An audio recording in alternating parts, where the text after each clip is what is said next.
Given the table for m of x equals 5x cubed minus x squared minus 180x plus 36, and n of x equals x squared minus 36, calculate the values for their quotient, s of x equals m of x divided by n of x.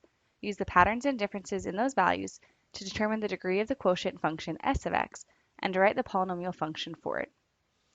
Okay, so first use the patterns and differences in the values to determine the degree of the quotient function and to write the polynomial function.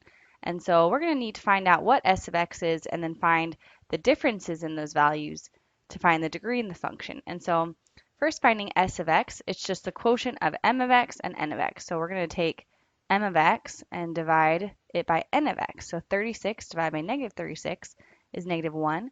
Negative 140 divided by negative 35 is 4. Negative 288 divided by negative 32, and I'm just using a calculator for these, is 9. And then so on. I'll just go ahead and fill in the rest, dividing in that same order. We do have a problem when we get to x equals 6 because 0 divided by 0. Well, we can't divide anything by 0 because that doesn't make sense. You can't take something and divide it by 0, even if m of x is 0. And so this is going to be undefined. And so we know x will not be equal to 6 in our answer. And so let's go ahead and find the finite differences. So 24 minus 19 is 5, 19 minus 14 is 5, 14 minus 9 is 5, 9 minus 4 is 5, and 4 minus negative 1 is 5. And so we see this will be a linear function since the first difference is the same. And so we know that s of x will equal mx plus b. And let's go ahead and find m, the rate of change. So m will be equal to delta y divided by delta x. And so delta y here we just saw was 5. And we also need to note here that x, or delta x, is 1 because, 6 minus 5 is 1, 5 minus 4 is 1, and so on. And so these each have a difference of 1. And so 5 divided by 1 is equal to 5.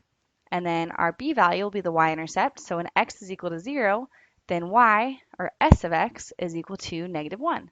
And so b will be equal to negative 1. And so putting that together, then s of x equals 5x minus 1.